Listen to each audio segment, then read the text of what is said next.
Nobel शांति पुरस्कार पाने के लिए अमेरिकी राष्ट्रपति डोनाल्ड ट्रंप ने कोई कसर नहीं छोड़ी। नोबेल पुरस्कार का ऐलान 6 अक्टूबर से शुरू होगा। लोगों को सबसे ज्यादा इंतजार 10 अक्टूबर को होने वाला है, जब नोबेल शांति पुरस्कार का ऐलान किया जाएगा, क्योंकि अमेरिकी राष्ट्रपति डोनाल्ड ट्रंप ने खुद अपनी दावेदारी के लिए कोई मौका नहीं छोड़ा था। लेकिन जानकारों की ओर से जो संकेत मिल रहे हैं, उसके मुताबिक ट्रंप के हाथों से ये नोबेल प्राइज फिसल सकता है, जबकि उन्होंने आखिरी वक्त भी गाजा पीस प्लान का बड़ा दांव चला। नोबेल पुरस्कार की घोषणा से कुछ दिन पहले ही अमेरिकी राष्ट्रपति ने इजराइल के प्रधानमंत्री बेंजामिन नेतन्याहू को व्हाइट हाउस बुलाया था, ताकि गाजा में 2 साल से चल रहे इजरायली सैन्य अभियान को खत्म कराया जा सके। लेकिन हमास और नेतन्याहू के तेवरों से इस पर पानी फिरता दिख रहा है। नोबेल शांति पुरस्कारों के लिए किसी को नामित करने की समय सीमा 31 जनवरी 2025 थी, यानी ट्रंप के 20 जनवरी को राष्ट्रपति बनने के 11 दिन बाद, जबकि नेतन्याहू पाकिस्तान के पीएम शहबाज शरीफ हों या दूसरे बाकी नेताओं ने ट्रंप को काफी बाद में नामित किया था।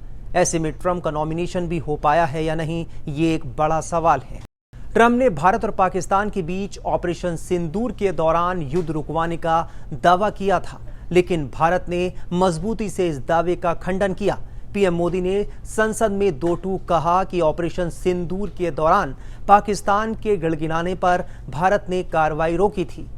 आर्मेनिया और अजरबैजान के बीच संघर्ष एक बार फिर भड़का। ट्रंप ने दोनों नेताओं को शांति के लिए वॉशिंगटन बुलाया, लेकिन किसी समझौते पर दस्तखत नहीं हुए। दोनों देशों के बीच ये सीमा विवाद पुराना है और अक्सर गोलीबारी होती रहती है। अमेरिकी राष्ट्रपति ट्रंप अपनी काफी कोशिशों के बावजूद रूस और यूक्रेन के बीच युद्ध नहीं रुकवा सके। अलास्का समिट के बाद ट्रंप ने यूक्रेन को 20% जमीन रूस को देने की अजीबोगरीब सलाह भी दे दी, जो किसी देश की संप्रभुता पर हमला था। बता दें कि नॉर्वे की नोबेल प्राइज चयन समिति शांति, अंतर्राष्ट्रीय एजेंसियों, संगठनों, कानूनों और लोकतांत्रिक मूल्यों पर बहुत ध्यान देती है। घरेलू मोर्चे पर दावेदार नेताओं के कामकाज के तरीकों का मूल्यांकन करती है। लेकिन अवैध अप्रवासियों के खिलाफ ट्रंप ने जिस तरह डेमोक्रेटिक कब्जे वाले प्रांतों में नेशनल गार्ड्स उतारे, हार्वर्ड जैसे उच्च शिक्षा संस्थानों की फंडिंग रोकने जैसे कदम भी उनके दावेदारी के लिए झटका है। ट्रंप ने तो यहां तक कह दिया कि अगर उन्हें नोबेल पीस प्राइज नहीं मिला तो ये उनका ही नहीं बल्कि पूरे अमेरिका का अपमान होगा।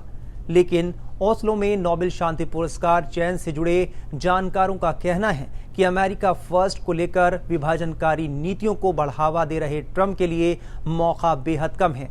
नोबेल प्राइज पर किताब लिखने वाले इतिहासकार ओइविंड स्टिनसन का कहना है कि शांति पुरस्कार के लिए तय मानकों से कई मायनों में ट्रंप का रुख उलट है। Stockholm International Peace Research Institute के प्रमुख का कहना है कि शांति के प्रयासों में गंभीरता देखनी चाहिए। इस साल 338 व्यक्तियों और संगठनों का नामांकन हुआ है, लेकिन 50 सालों से नाम गोपनीय रखने की परंपरा है। अमेरिका के अब तक 4 राष्ट्रपतियों को नोबेल पुरस्कार मिला है। इसमें थियोडोर रूजवेल्ट को 1906 में, वुडरो विल्सन को 1919 में, जिमी कार्टर को साल 2002 में और बराक ओबामा को साल 2009 में ये सम्मान मिला था। ओबामा को उनके कार्यकाल के 9वें महीने में ही ये नोबेल पीस प्राइज मिला था। ट्रंप भी ऐसा ही ख्वाब देख रहे हैं। नोबेल पुरस्कार का ऐलान 6 अक्टूबर को मेडिसिन क्षेत्र के नोबेल पुरस्कार से होगा। इसके बाद 7 अक्टूबर को फिजिक्स, 8 को केमिस्ट्री और 9 अक्टूबर को साहित्य के नोबेल पुरस्कार की घोषणा होगी। नोबेल शांति पुरस्कार 10 अक्टूबर को और Nobel Memorial Prize economic science की घोषणा 13 अक्टूबर को होगी।